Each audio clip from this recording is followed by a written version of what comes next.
তোমাকে ফিরে পাবো লেখনীতে আছে মারিয়া চৌধুরী, কণ্ঠে আমি আজকে আছি তানহা জিহান। আজকে আমি পার্ট 1 তোমাদের সাথে শুরু করব। আয়ান আর নীলার ভালোবাসা বিচ্ছেদ এর 4 বছর পর প্রত্যাশাপূর্ব দেখা হয় তাদের মধ্যে।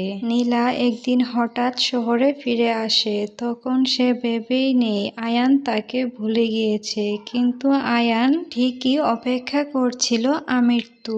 বৃষ্টি আর চোখে জল। 4 বছর পর ঢাকায় এক ব্যস্ত বিকেলে বৃষ্টির পর ভেজা রাস্তা, ট্রাফিকের ক্লান্তিক হর্ন, তার মাঝেই ভিড়ের মধ্যে একটি মেয়ের চোখ অস্থির হয়ে ওঠে। সে দেখে আয়ানকে।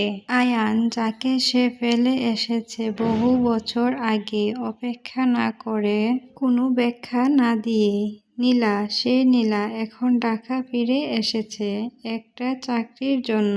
ভাবিনি আয়ানের মুখে এভাবে দেখা হবে। দূর থেকে তাকিয়ে থাকে।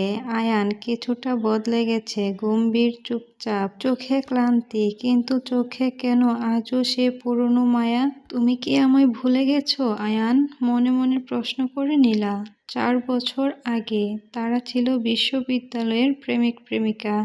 একসাথে সব কিছু ভাগ করে নিয়েছিল, স্বপ্ন, ব্যথা, ভবিষ্যৎ। কিন্তু একদিন নীলা কিছু না বলেই চলে যায়। চিঠিও না, কথাও না। আয়ান শুধু একটা কবিতা গেয়েছিল, ভালোবাসা যদি সত্যি হয় তবে একদিন বুঝে নিও। সে কবিতার অর্থ বুঝতে পারেনি আয়ান। সে শুধু প্রতিদিন ক্লাসের বেঞ্চে বসে থাকে শেষ অবধি। বর্তমানে ফিরে আসা। বৃষ্টি আরো বাড়ছে। নীলা দাঁড়িয়ে, বুক ধড়ফড় করছে। হঠাৎ আয়ান তাকায়। দুজনের চোখে চোখ পড়ে, কিন্তু আয়ান কিছু বলে না, চোখ সরিয়ে নেয়।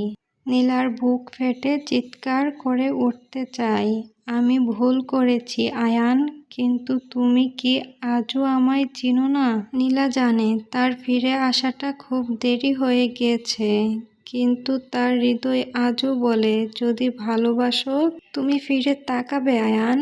এ বলে আজকের এপিসোডটি শেষ হয়ে যায়। নীলা কিভাবে সাহস করে আয়ানের সামনে গিয়ে দাঁড়াবে? আয়ানের প্রতিক্রিয়া কি হবে? পরবর্তী এপিসোডটি দেখতে চাইলে আমাকে কমেন্টে জানিয়ে দিবেন এবং আমার এক্সপ্লেনটি কেমন হয়েছে আপনারা জানিয়ে যাবেন।